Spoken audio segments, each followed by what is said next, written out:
NHPC ने non executive post पर कुछ वैकेंसी निकाली हैं। पोस्ट नेम है यहाँ पर assistant Rajya Sabha officer, senior accountant, supervisor and Hindi translator. Total vacancies यहाँ पे 248 है। रजिस्ट्रेशन आपके 2 सितंबर से स्टार्ट हो जाएंगे और 1 अक्टूबर आपका लास्ट डेट रहेगी। पोस्ट वाइज वैकेंसी देखें तो असिस्टेंट राज्यसभा ऑफिसर की 11 वैकेंसीज हैं, जूनियर इंजीनियर की 109, जूनियर इंजीनियर इलेक्ट्रिकल की 46, जूनियर इंजीनियर मैकेनिकल की 49, जूनियर इंजीनियर ईएनसी की 17, सुपरवाइज़र आईटी की 1, सीनियर अकाउंटेंट की 10, हिंदी ट्रांसलेटर की 5 एंड टोटल 248 वैकेंसीज हैं। अगर एजुकेशनल क्वालिफिकेशन और एक्सपीरियंस की बात करें तो असिस्टेंट राज्यसभा ऑफिसर के लिए आपका मास्टर डिग्री होना चाहिए हिंदी में एंड इंग्लिश आपका एक सब्जेक्ट हो उसमें।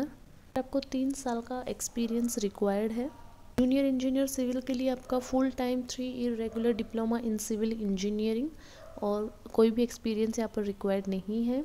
जूनियर इंजीनियर इलेक्ट्रिकल के लिए भी आपको डिप्लोमा इन इलेक्ट्रिकल इंजीनियरिंग चाहिए और कोई एक्सपीरियंस उसमें रिक्वायर्ड नहीं है। मैकेनिकल में आपका डिप्लोमा मैकेनिकल इंजीनियरिंग में होना चाहिए और इसमें भी कोई एक्सपीरियंस रिक्वायर्ड नहीं है।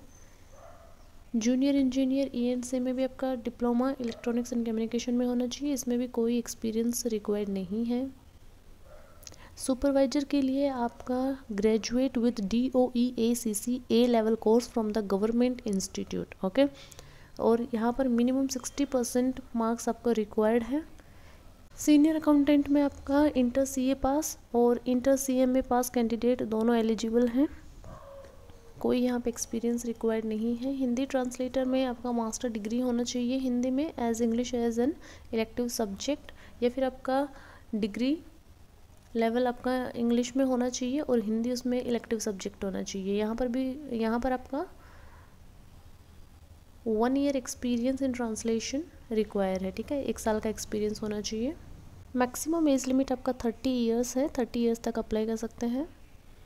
एज रिलैक्सेशन मिलता है OBC को 3 साल का, SC/ST को 5 साल का, PWD जनरल को 10 साल का, PWD OBC को 13 का, PWD SC/ST को 15 का। Application fees general OBC EWS को 600 रुपीज़ प्लस में आपका जो टैक्स है वो टोटली 708 रुपीज़ आपको पे करना है। SC/ST PWD एक्स सर्विसमैन और फीमेल एग्जेम्प्टेड है, उनको कोई एप्लीकेशन फ़ीस नहीं देना है। तो एप्लीकेशन फॉर्म से रिलेटेड हमने सभी इन्फॉर्मेशन देख ली है। अगर आपको वीडियो इन्फॉर्मेटिव लगा हो और आपको ऐसे ही रिक्रूटमेंट वीडियोज़ देखनी है तो आप इस चैनल को सब्सक्राइब कर सकते हैं। जय हिंद।